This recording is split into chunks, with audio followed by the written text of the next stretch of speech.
नमस्कार, मैं हूं शुभम और आप देख रहे हैं द लीडर न्यूज। देखिए, बिहार में नई सरकार अब सबके सामने है। अब तक नीतीश कैबिनेट में जूनियर रही भारतीय जनता पार्टी अब सीनियर बन चुकी है। बीते 20 नवंबर को पटना के ऐतिहासिक गांधी मैदान में जब मुख्यमंत्री नीतीश कुमार ने 10वीं बार मुख्यमंत्री पद की शपथ ली तो उस कैबिनेट में भाजपा के 14 नेताओं ने मंत्री पद की शपथ ले ली। जी हाँ, 14 मंत्री अकेले भारतीय जनता पार्टी से बनाए गए। वहीं जनता दल यूनाइटेड को मिली महज 8 सीटें, यानी 8 उसके मंत्री बनाए गए।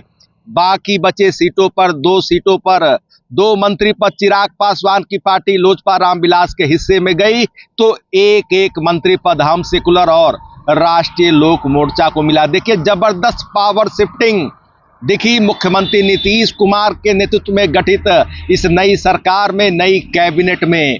और तो और करीब 20 सालों से नीतीश कुमार जब से मुख्यमंत्री हैं तब से जो विभाग किसी को नहीं दिया, गृह विभाग, यह विभाग भी भारतीय जनता पार्टी को देना पड़ा। भारतीय जनता पार्टी की मांग पूरी करनी पड़ी, जिसे लेकर विपक्ष लगातार बड़ा सवाल उठा रहा है, तंज कस रहा है। वहीं देखिए, अब इस वक्त की जो सबसे बड़ी खबर है हम आपके सामने लेकर आए हैं। बताया जा रहा है कि मुख्यमंत्री नीतीश कुमार ने भी ठान लिया है कि अब एक कुर्सी को लेकर, एक पद को लेकर समझौता का कोई सवाल ही नहीं है। और जिस प्रकार भारतीय जनता पार्टी ने गृह विभाग मुख्यमंत्री नीतीश कुमार से ले लिया है तो इस गृह विभाग को लिए जाने की कीमत भी भारतीय जनता पार्टी को चुकानी पड़ेगी। क्या है वह कुर्सी, कौन सा है वो पद जिसे लेकर मुख्यमंत्री नीतीश कुमार अड़ गए हैं? अपनी दावेदारी को एनडीए के भीतर और मजबूत कर दी है। और आपको बता दें कि उसे लेकर भाजपा और जदयू के भीतर अंदरूनी खींचतान जारी है। सभी अधिकारियों की छुट्टी रद्द कर दी गई है, हड़कंप मच गया है। पूरी खबर हम आपको विस्तार से बताने जा रहे हैं, जिसे जानने के लिए कृपया दिल थाम कर बैठिएगा। आप अगर इस चैनल पर न्यू सब्सक्राइबर हैं तो हमारा आपसे करबद्ध आग्रह है, इसे लाइक, शेयर, सब्सक्राइब और फॉलो करना ना भूलें। देखिए, आपको मालूम है कि मौजूदा बिहार विधानसभा चुनाव में एनडीए की प्रचंड जीत हुई। 202 सीटें एनडीए ने झटक ली। सबसे बड़ी पार्टी के रूप में उभरी भारतीय जनता पार्टी 89 विधायक उसके चुनाव जीत गए और जदयू के हिस्से में आई 85 सीटें दूसरे नंबर की पार्टी बन गई। देखिए, आपको बता दें कि जब बीते 20 नवंबर को शपथ ग्रहण हो रहा था तो उस दौरान नीतीश कुमार समेत कुल 26 मंत्रियों ने शपथ ली है और अभी भी 9 मंत्रियों की गुंजाइश इस नई सरकार में है, यानी 9 और मंत्री बनाए जा सकते हैं। बिहार विधानसभा में जो कुल 243 सदस्यों की संख्या है, उस हिसाब से कैबिनेट में अधिकतम 36 मंत्री 36 मंत्री बनाए जा सकते हैं। तो देखिए, अब आपको मालूम है कि इस नई सरकार में जो सबसे बड़ी चीज देखने को मिली वह यह थी कि नीतीश कुमार ने गृह विभाग छोड़ दिया। भाजपा कोटे से डिप्टी सीएम सम्राट चौधरी को यह विभाग दे दिया गया। देखिए, हैरान करने वाली बात यह है कि जब 2020 के बिहार विधानसभा चुनाव के नतीजे आए थे, जदयू तीसरे नंबर की पार्टी बनी थी। महज 43 सीटें जदयू ने जीती थी। उस वक्त भी या एनडीए की सरकार हो या उसके कुछ साल बाद जब मुख्यमंत्री नीतीश कुमार ने पाला बदल लिया था, महागठबंधन में चल गए थे, उस वक्त भी गृह विभाग नीतीश कुमार के पास बना रहा था। और अब जबकि मौजूदा बिहार चुनाव के नतीजों में जदयू सबसे बड़ी दूसरी पार्टी बन गई 85 सीटों के साथ, भारतीय जनता पार्टी से बस 4 सीटें ही कम। मगर देखिए, इन तमाम चीजों के बावजूद नीतीश कुमार को गृह विभाग छोड़ना पड़ा। विपक्ष बड़े सवाल उठा रहा है। विपक्ष का दावा तो यहां तक है कि नीतीश कुमार बस कुछ दिनों के ही अब मुख्यमंत्री पद पर बने हुए हैं, यानी उन्हें भाजपा हटा देगी। तो देखिए, इस बीच खबर आ रही है कि नीतीश कुमार ने भी इन तमाम माहौलों को भांपते हुए बड़ा फैसला ले लिया है और अब भारतीय जनता पार्टी को बड़ा झटका देने की तैयारी में है, या आप यूं कहें प्रधानमंत्री नरेंद्र मोदी और गृह एवं सहकारिता मंत्री अमित शाह को बड़ा झटका देने की तैयारी में। बताया जा रहा है कि मुख्यमंत्री नीतीश कुमार ने ठान लिया है कि जिस प्रकार हमने आपकी मांग को पूरा किया, गृह विभाग आपको दे दिया, यानी भारतीय जनता पार्टी को दे दिया, सम्राट चौधरी गृह मंत्री बना दिए गए, तो अब बताया जा रहा है कि नीतीश कुमार ने अब अपनी एक दावेदारी को और मजबूत कर दिया है, और वह दावेदारी है बिहार विधानसभा के नए अध्यक्ष की। जी हाँ, हम बात कर रहे हैं स्पीकर की कुर्सी की, बिहार विधानसभा अध्यक्ष की कुर्सी की। बताया जा रहा है कि मुख्यमंत्री नीतीश कुमार ने अंदर ही अंदर अब अपना फैसला भी भारतीय जनता पार्टी को पहुंचा दिया है। भाजपा के शीर्ष नेतृत्व को संदेश दे दिया है कि जिस प्रकार बिहार विधान परिषद में आपके सभापति हैं, अवधेश नारायण सिंह सभापति हैं, तो ऐसी स्थिति में बिहार विधानसभा अध्यक्ष की कुर्सी पर दावेदारी हमारी बनती है, यानी जदयू की बनती है।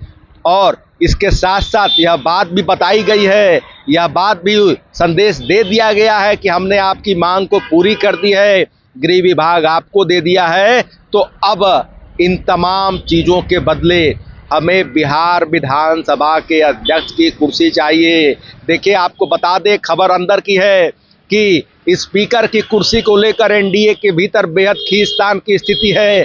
खासकर भाजपा और जदयू में कोल्ड वार चल रहा है, टकराहट की स्थिति उत्पन्न हो गई है। भारतीय जनता पार्टी भी चाहती है कि यह कुर्सी उसके पास ही रहे।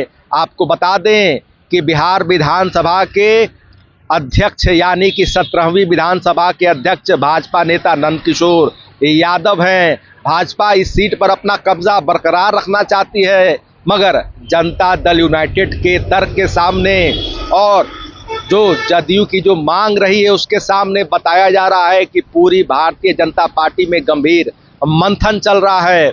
देखिए, आपको बता दें कि आने वाले 26 से 28 नवंबर के बीच बिहार विधानसभा का विशेष सत्र बुलाया जाना है, और आपको बता दें कि इस विशेष सत्र में सबसे पहले तो प्रोटेम स्पीकर बनाए जाएंगे, जो कि सभी 243 नवनिर्वाचित विधायकों को शपथ दिलाएंगे, और उसके बाद बिहार विधानसभा के अध्यक्ष का चुनाव होगा। आपको बता दें कि निकट भविष्य में बिहार विधानसभा के विशेष सत्र को देखते हुए बिहार के सभी जिलों, अनुमंडलों और ब्लॉक स्तर के पदाधिकारियों, तकनीकी अधिकारियों और सुपरवाइजर स्तर के अधिकारियों की छुट्टी रद्द कर दी गई है। यह फैसला इसलिए लिया गया है क्योंकि सत्र के दौरान कानून व्यवस्था को बनाए रखने के लिए बड़ी संख्या में अधिकारियों की आवश्यकता होगी। तो देखिए, बिहार विधानसभा का सत्र जो कि आगामी 26 से 28 नवंबर के बीच संभावित है, और इसी वक्त बिहार विधानसभा के अध्यक्ष का भी चुनाव होना है, तो उसे लेकर बताया जा रहा है कि अब जदयू और भाजपा के भीतर ठन गई है स्पीकर पद को लेकर, और मुख्यमंत्री नीतीश कुमार ने अंदर ही अंदर यह फैसला ले लिया है कि स्पीकर की कुर्सी हर हाल में जदयू के पास रहे। देखिए, आपको बता दें कि बिहार विधानसभा अध्यक्ष की दावेदारी जहां भाजपा की ओर से भी मजबूत है, वहीं जदयू की ओर से भी मजबूत बताया जा रहा है। कई दावेदारों के नाम भाजपा और जदयू कोटे से सामने आ रहे हैं। भाजपा कोटे से जहां पिछली सरकार में सहकारिता मंत्री रहे डॉक्टर प्रेम कुमार का नाम सामने आ रहा है, तो वहीं दूसरी तरफ पूर्व डिप्टी सीएम पिछली सरकार में मंत्री रहीं रेणु देवी का भी नाम सामने आ रहा है। वहीं जदयू कोटे से भी कई सारे नाम सियासी गलियारों में तैर रहे हैं। पूर्व मंत्री नरेंद्र नारायण यादव का नाम है, और अब इस विधानसभा अध्यक्ष बनाए जाने की रेस में जदयू कोटे से एक और नाम सामने आया है, झाझा के विधायक दामोदर रावत का। तो देखिए, कुल मिलाकर विधानसभा अध्यक्ष की कुर्सी को लेकर जदयू और भाजपा में खींचतान बढ़ गई है। अंदर ही अंदर माहौल गर्म हो चुका है, और बताया जा रहा है कि नीतीश कुमार अब अड़ गए हैं कि जिस प्रकार गृह विभाग हमने आपको दे दिया, आपकी मांग को पूरा किया, तो अब हमारी मांग को भी पूरी कीजिए। कहने का सीधा मतलब है, गृह विभाग दिए जाने की कीमत भारतीय जनता पार्टी को बिहार विधानसभा अध्यक्ष यानी स्पीकर की कुर्सी देकर चुकानी पड़ेगी, इस प्रकार की खबरें निकलकर सामने आ रही है। तो फिलहाल खबरों में इतना ही। बने रहिए द डे न्यूज़ के साथ।